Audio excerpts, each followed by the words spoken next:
అందరికీ నమస్కారం. నా పేరు రమ. పెళ్ళయింది కానీ 3వ భాగం. రచయిత స్వీటీ గారు. ఫ్రెండ్స్, కథ చదవడం స్టార్ట్ చేసిన వెంటనే వీడియోకి ఒక లైక్ చేయండి, కమెంట్ చేయండి, హైప్ చేయండి. మానస అసిస్టెంట్ పూజాతో ప్రెజెంటేషన్ గురించి డిస్కస్ చేస్తుండగా క్లయింట్స్ వచ్చారు. క్లయింట్స్ను రిసీవ్ చేసుకున్న కరణ్ వారిని విక్రాంత్ క్యాబిన్లోకి తీసుకువెళ్తాడు. విక్రాంత్ వారితో మాట్లాడుతూ కాన్ఫరెన్స్ రూమ్కి వెళ్ళి ప్రెజెంటేషన్కి తగిన అరేంజ్మెంట్స్ చేసుకోమని మానసకు చెప్పు కరణ్ అని చెప్పాడు. మానస ఇంకొన్ని పాయింట్స్ యాడ్ చేద్దామని సిస్టమ్ ఓపెన్ చేయగానే ఫైల్ కనిపించలేదు. చాలా టెన్షన్ పడుతూ వెతకసాగింది మానస. పూజ ఇదంతా దూరం నుండి గమనిస్తూనే ఉంది. మానస కంగారు పడుతుండగా వీడియో తీసి ఆ వీడియోను మాయాకు పంపింది. పూజ వెంటనే వీడియోని మాయా చూస్తుందో లేదో అన్న టెన్షన్తో ఆనందం ఉండబట్టుకోలేక వీడియో చూడమని చెప్పడానికి మాయకు ఫోన్ చేసింది. పూజ ఫోన్ కోసం ఎదురు చూస్తూ ఉన్న మాయ ఆ ఫోన్ చూడగానే ఎంతో సంతోషంగా ఫోన్ లిఫ్ట్ చేసి, చెప్పు ఏమైంది, గుడ్ న్యూస్ ఏదైనా అని అడిగింది ఆత్రంగా. గుడ్ న్యూస్ అని మెల్లగా అంటారేంటి మేడం, ఇక్కడ మీరుంటే ఎగిరి గంతేసేవారు అని అంది పూజ. ముందు విషయం చెప్పు, ఏం చేయాలో నేను ఆలోచిస్తా అని పొగరుగా అంది మాయ. మానస మేడం టెన్షన్తో చస్తున్న వీడియో తీసి మీకు పెట్టాను, అది చెప్దామని ఫోన్ చేస్తే మీరు నన్నే తిడుతున్నారు అని అంది పూజ. విషయం పూర్తి చేసే లోపే సంతోషంలో ఫోన్ పెట్టేసింది మాయ. వెంటనే వాట్సాప్ని చెక్ చేసుకుంది. మానస కంగారు పడుతూ ఇప్పుడు ఏం చేయాలరా దేవుడా అన్నట్టు తల పట్టుకొని సిస్టమ్ని చెక్ చేసుకుంటుంది. మాయ ఆనందానికి అవధుల్లేవు. నిజంగానే ఎగిరి గంతేసింది.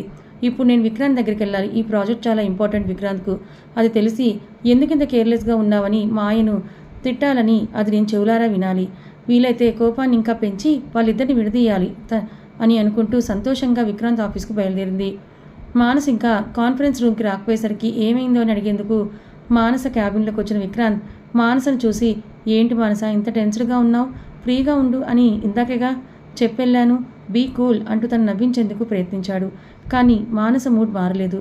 మానస తడబడుతూ, మీకో విషయం చెప్పాలి విక్రాంత్ గారు, మీకు బాగా కోపం వస్తుందని తెలుసు కానీ భరిస్తాను, తప్పు నాదే కనుక అంటూ బాధగా మాట్లాడుతుండగా, ఓయ్ ఏమైంది, ఎందుకు ఇలా మాట్లాడుతున్నావు, నాకు చెప్తేనేగా తెలుస్తుంది, చెప్పు, కోపం తెచ్చుకోనిలే అంటూ మెల్లగా ప్రేమగా అడిగాడు విక్రాంత్. నేను ప్రిపేర్ చేసిన ప్రజెంటేషన్ కనిపించట్లేదు విక్రాంత్ గారు అంటూ బాధగా చెప్పింది.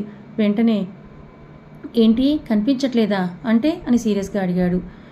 ఇక్కడే సేవ్ చేశాను విక్రాంత్ గారు, ఎలా పోయిందో తెలియట్లేదు, ఈ ఫైల్ ఎంటీగా ఉంది అంటూ తాకితే కన్నీళ్ళు వచ్చేలా చెప్తూ ఉండగా, లాస్ట్ మినిట్లో కనిపించట్లేదంటే అర్థం ఏంటి మానస, నీకు కాస్త కూడా జాగ్రత్త లేదనే కదా, ఇంకో కాపీ పెట్టుకోవాలని కూడా తెలియదా, ఈ ప్రాజెక్ట్ నాకెంత ఇంపార్టెంట్ అని తెలిసి ఇలా చేశావంటే నిన్నేమనాలి అంటూ గట్టిగా అరిచాడు విక్రాంత్. సారీ విక్రాంత్ గారు అని అంటూ ఏడ్చేసింది. ఏ పిచ్చి అని మనసును హత్తుకొని, ఏడవకు, నేను కాసేపు ఆట పట్టించాలని అన్నాను, ప్రజెంటేషన్ ఇంకో కాపీ నా దగ్గర సేఫ్గా ఉంది, ముందా కన్నీళ్లు తుడుచుకో అని అంటూ ఓదార్చి మానస కన్నీళ్లు తుడిచాడు. మానస షాక్ అయింది. ఏంటి, మీ దగ్గర నిజంగానే ఇంకో కాపీ ఉందా, లేదా నన్ను ఓదార్చడానికి ఇలా చెప్తున్నారా అని అడిగింది. నిజంగానే ఉంది, నువ్వు ఇంట్లో ఒకసారి ప్రజెంటేషన్ చూడు అని చెప్పావుగా, తర్వాత చూశాను, ఆ కాపీ నా దగ్గరే సేవ్ చేసుకోవాలనిపించింది, సేఫ్ సైడ్, బట్ అవసరం రాదనుకున్నాను, ఇప్పుడు వచ్చింది అందుకే చెప్పాను అంటూ నువ్వేవో కరెక్షన్స్ చేయాలని చెప్పావు కదా, నా పెన్ డ్రైవ్లో కాపీ చేసి ఇస్తాను, త్వరగా చేసి కాన్ఫరెన్స్ రూమ్కి వచ్చేయి, నేను ఈలో క్లయింట్స్ని మేనేజ్ చేస్తానని చెప్పి వెళ్తుండగా వెనుక నుంచి మానస ఏడుస్తూ విక్రాంత్ను హత్తుకుంది. నేను భయపడిపోయాను విక్రాంత్ గారు, మీరు అలా మాట్లాడేసరికి ఇంకెప్పుడు ఇలా మాట్లాడకండి అని ఆమె చెప్తుండగా, నిజంగా మానస నన్ను హత్తుకుందా లేదా నా భ్రమ అంటూ వెనుతిరిగి చూసుకున్నాడు విక్రాంత్. నిజమే అని కన్ఫర్మ్ అవగానే చాలా సంతోషంగా ముందుకు తిరిగి వాటేసుకోవడానికి ప్రయత్నించగా అంతలో కరణ్ వచ్చాడు. వాళ్ళిద్దరిని అలా చూసి, సారీ క్లయింట్స్ మీకోసం వెయిట్ చేస్తున్నారు, త్వరగా రండి అంటూ నవ్వుతూ వెళ్ళిపోయాడు. మానస తనను తాను తమాయించుకుంటూ, మీరు వెళ్ళండి, నేను ప్రజెంటేషన్లో కొన్ని పాయింట్స్ చేర్చి కాన్ఫరెన్స్ రూమ్కి వచ్చేస్తాను అని అంది. విక్రాంత్ మానస కళలో చూస్తూ, ఇంకెప్పుడు ఇలా ఎడవకు మానస, నేను చూడలేను, ఒకవేళ ఆ కాపీ నా దగ్గర ఉన్నా లేకున్నా నిన్నేం అనుండేవాడిని కాను, ఎందుకంటే నాకు నీకన్నా ఎక్కువేం కాదు ఈ ప్రాజెక్ట్ అంటూ ఎప్పుడు నీ మొహం చిరునవ్వుతోనే నిండి ఉండాలి అని చెప్పి వెళ్ళిపోయాడు. మానసలో ఏదో తెలియని ఆనందం కలిగింది విక్రాంత్ మాటలకు. మానస త్వరగా అన్ని సిద్ధం చేసుకొని ప్రజెంటేషన్ ఇచ్చేందుకు కాన్ఫరెన్స్కి వెళ్ళింది. క్లయింట్స్కు యాడ్స్ని ఎక్స్ప్లెయిన్ చేస్తూ ఉండగా మాయ ఎంతో సంతోషంగా విక్రాంత్ మానసను తిడుతుంటే చూడాలనుకొని కార్ వేగంగా నడిపి ఆఫీస్కి వచ్చి చేరుకుంది. ఆఫీస్ బయటే పూజ మాయ కోసం ఎదురు చూడసాగింది. మాయ మెప్పు పొంది ఏదైనా పుచ్చుకుందామని. మాయ పూజను చూసి, వెళ్ళను పూజ, ఆగు, మళ్ళీ వచ్చి కలుస్తాను, నిన్ను ముందు వాళ్ళు ఎలా గొడవ పడుతున్నారో చూడాలి, మానస కన్నీళ్లు చూడాలి అని అంటూ చెప్పి ఆఫీస్లో అడుగుపెట్టింది. నేరుగా విక్రాంత్ క్యాబిన్లో చూసింది. అక్కడ విక్రాంత్ లేడు. మానస క్యాబిన్లో ఉన్నారేమో అని గుంటనక్కల తన గదిలోకి తొంగి చూసింది. అక్కడ ఎవరూ లేరు. అటుగా వెళ్తున్న బాయ్, అందరూ కాన్ఫరెన్స్ రూమ్లో ఉన్నారు మేడం అని చెప్పాడు. ఏంటి, కాన్ఫరెన్స్ రూమ్లోనా? అంటే గొడవ అక్కడ జరుగుతుందన్నమాట. క్లయింట్స్ ముందే తిడుతున్నాడా అనుకుంటూ చాలా సంతోషంగా కాన్ఫరెన్స్ రూమ్ బయట నుంచి చూడసాగింది. ప్రజెంటేషన్ ఇస్తున్న మానసను చూసి కరెంట్ షాక్ తగిలిన కాకిలాగా మారిపోయింది మాయ. ఇది ఎలా సాధ్యం? ప్రజెంటేషన్ డిలీట్ చేశానని చెప్పింది పూజ, మరి ఇది ఎలా జరిగింది అంటూ కోపంగా చూస్తోంది. ప్రజెంటేషన్ అయిపోగానే అందరూ కూడా బయటకు వచ్చారు. ప్రాజెక్ట్ క్లయింట్స్ ఓకే చేశారని విక్రాంత్ చాలా సంతోషంగా ఉన్నాడు. బయట ఉన్న మాయను కూడా చూసుకోకుండా స్ట్రెస్లో ఉన్న విక్రాంత్ కాఫీ మానస్తో షేర్ చేసుకోవడానికి వెళ్ళిపోయాడు తన దగ్గరకు. వాళ్ళిద్దరినీ అంత దగ్గరగా చూసిన మాయ కళ్ళు తాగిన కోతిలా ఊగిపోతూ ఆఫీస్ నుంచి వెళ్ళిపోతుంటే పల్లికిలిస్తూ పూజ కనిపించింది. మాయకు ఉన్న కోపానికి పూజ చెంప పగలగొట్టి వెళ్ళిపోయింది మాయ. పూజ జన్మలో ఇంకా ఇలాంటి పనులు చేయదేమో బహుశా. మానస, విక్రాంత్లు ఎంతో ఇంపార్టెంట్ ప్రాజెక్ట్ వారి కంపెనీకే వచ్చిందని చాలా సంతోషంగా ఉన్నారు. మానసకు విక్రాంత్కు పెళ్ళయ్యాక వచ్చిన మొదటి ప్రాజెక్ట్ అని, అంతేకాక మొదటిసారి మానస విక్రాంత్ని ప్రేమగా వెనుక నుంచి హత్తుకుంది. విక్రాంత్కి ఆ విషయం ప్రాజెక్ట్ కన్నా ఇంకా పెద్ద సంతోషంగా మారింది. మానసకి ఏదైనా సర్ప్రైజ్ ఇచ్చి తనను సంతోషంగా చూడాలనుకున్నాడు విక్రాంత్. కానీ ఏం సర్ప్రైజ్ ఇవ్వాలబ్బా అని ఆలోచనలో పడ్డాడు. మానస దేన్ని ఇస్తే సంతోషంగా ఉంటుంది, ఏదైనా గిఫ్ట్ కొందామా తనకు అని ఆలోచిస్తుండగా తనకొక ఉపాయం తట్టింది. ఆఫీస్ నుంచి ఇంటికి చేరేలోగా అది జరిగిపోవాలని నిర్ణయించుకున్నాడు విక్రాంత్. దానికి తగిన ఏర్పాట్లలోని ఫోన్లోనే చేసేశాడు. విక్రాంత్ మానస్తో కలిసి వేగంగా బయలుదేరాడు. ఈరోజు ఇంత వేగంగా నడుపుతున్నారేంటి విక్రాంత్ గారు అని అడిగింది. అబ్బే అదేం లేదు, అంటే రోజు స్లోగా నడుపుతా అని ఇండైరెక్ట్గా చెప్తున్నావా అన్నాడు చమత్కారంగా విక్రాంత్. అయ్యో అలాంటిదేం లేదు, ఊరికే తిరిగాను, ఇంకా అడగనులే, మీ ఇష్టం అని గప్చుప్గా కూర్చుంది మానస. మానస విక్రాంత్లు ఇంటికి చేరుకున్నారు. మానస ఇంట్లో అడుగు పెట్టగానే సంతోషం పట్టలేకపోయింది. పరుగున వెళ్ళి తన తల్లి సుధారాణిని హత్తుకుంది. విక్రాంత్ అత్తామామల ఆశీర్వాదం తీసుకున్నాడు. మానసకు పట్టరాని సంతోషం కలిగింది. ఎంతంటే తన కళ్ళల్లో నీళ్లు తిరిగేంత సంతోషం. మీరేంటిలా సడన్గా చెప్పకుండా వచ్చారు అని అడిగింది మానస. అల్లుడు గారు నీకు చెప్పొద్దు అన్నారమ్మా, పైగా ఉన్న పలాన రమ్మన్నారు, మాకు నిన్ను చూడాలనిపించింది, వచ్చేసాం అంది సుధారాణి. విక్రాంత్ ఇంట్లో వాళ్ళు కూడా హాల్లోనే ఉన్నారు అందరూ.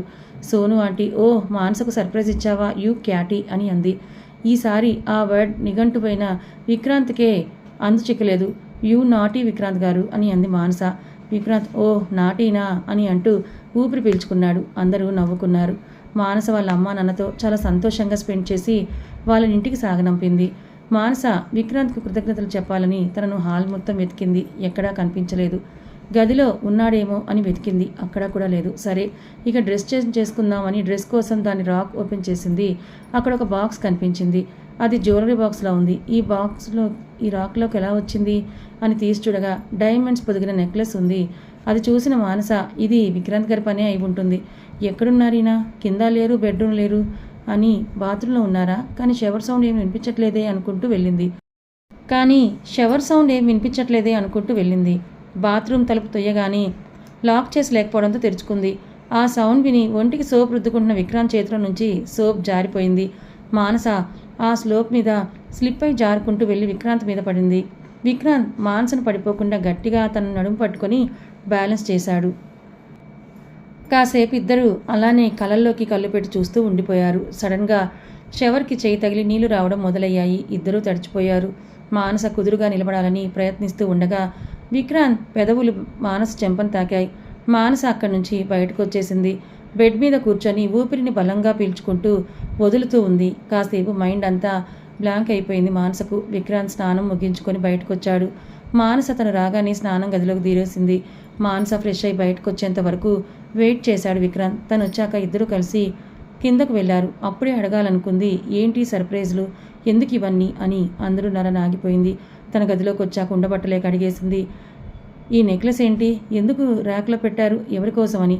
ఆ నెక్లెస్ ఎవరి కోసమో అయితే నీ ర్యాక్లో ఎందుకు పెడతాను ముద్దు, నీకే అంటూ తీసి తన మెడలో వేశాడు విక్రాంత్. మానస గత స్మృతులు ఆమెను వెంటాడాయేమో.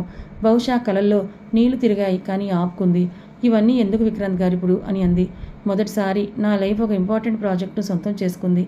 ఇది నా ఆఫీస్ అని ఇవ్వట్లేదు. నేను ఇప్పుడు ఆ ఆఫీస్ బాస్ను కాదు, నీ భర్తను, మరి భార్య హార్డ్ వర్క్ను, తన విజయాన్ని ప్రోత్సహించాల్సిన బాధ్యత ఒక భర్తగా నాకు లేదా అని అడిగాడు. మీతో మాట్లాడి గెలవడం నా వల్ల కాదు బాబు అని అంది. ఓ, గారుండి బాబుకు ప్రమోట్ చేశావా, బాగుంది అని అన్నాడు. అయ్యో అదేం లేదు విక్రాంత్ గారు, సారీ అంది మానస.